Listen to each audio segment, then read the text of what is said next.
Why do some people feel a physical repulsion to the things everyone else loves? While the world rushes toward the next viral trend, a specific type of person builds an internal fortress against the noise. Are they just being difficult? Or is their brain actually wired to prioritize cognitive autonomy over social belonging? Here's what's interesting. These aren't antisocial people. Many of them are deeply empathetic, highly intelligent, and socially aware. But when everyone around them starts wearing the same thing, listening to the same song, or chasing the same idea, something inside them quietly, stubbornly resists. Today, we're going to find out exactly why. Psychologists use a term called need for cognitive closure, the degree to which a person craves certainty, order, and a settled worldview. Most people score somewhere in the middle, but a subset scores exceptionally low, meaning they are deeply uncomfortable with prepackaged answers. They need to arrive at their own conclusions through their own process. Now pair that with what researchers call reactance, a motivational state that triggers when someone perceives their freedom of thought being threatened. When a trend goes viral, when a product becomes unavoidable, when a cultural moment demands your participation, people high in reactance don't feel invited. They feel pressured, and pressure for them activates resistance. This is not a personality flaw. This is a documented psychological mechanism. The brain is protecting something it values above social comfort, the integrity of its own thinking process. Think of it this way. For most people, joining a trend feels like belonging.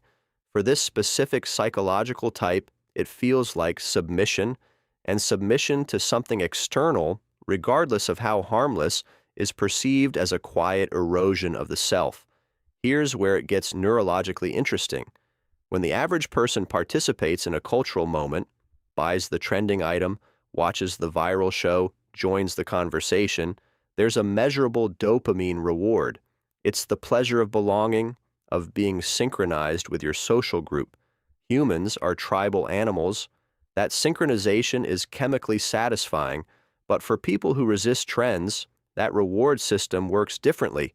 The dopamine hit doesn't come from joining, it comes from not joining, from maintaining distinction, from the quiet internal statement, I see what everyone is doing, and I've decided it isn't for me.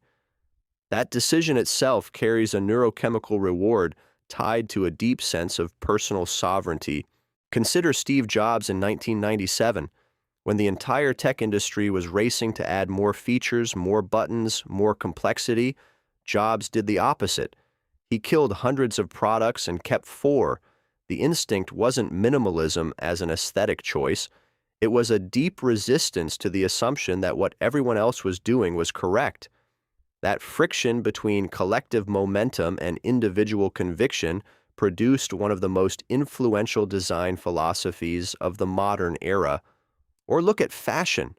In an industry built entirely on the manufacturing of desire, where seasons, cycles, and social pressure are the core business model, certain designers have consistently refused to play the game.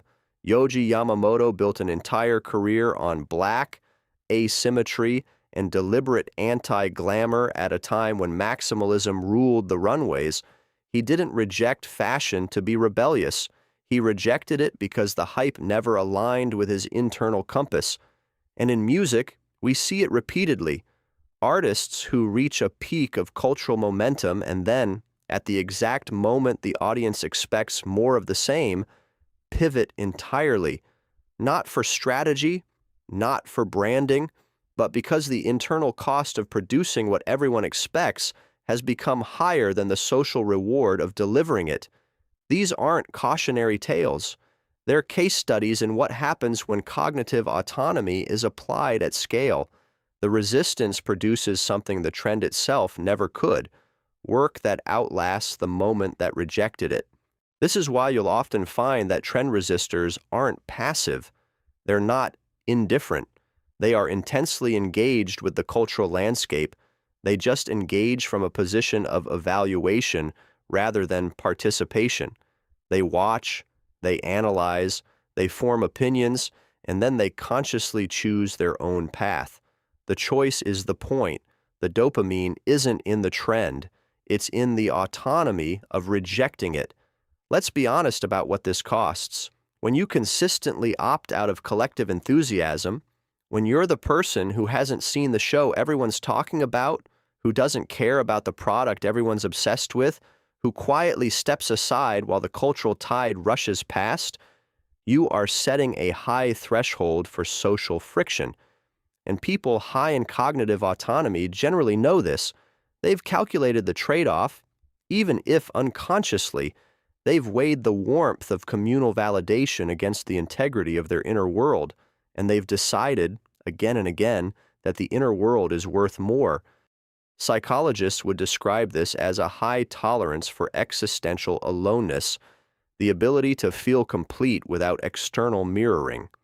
Most people need their choices validated by others to feel certain of them. These individuals have an internal validation system that functions independently of external consensus. They don't need the world to agree with them to feel right. But here's the shadow side. The same psychological architecture that produces cognitive independence can drift into rigidity.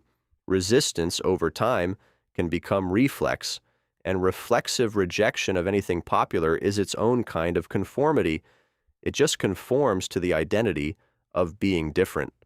There's a paradox buried at the heart of this psychology that very few people acknowledge. The person who refuses to follow trends is still defining themselves in relation to trends.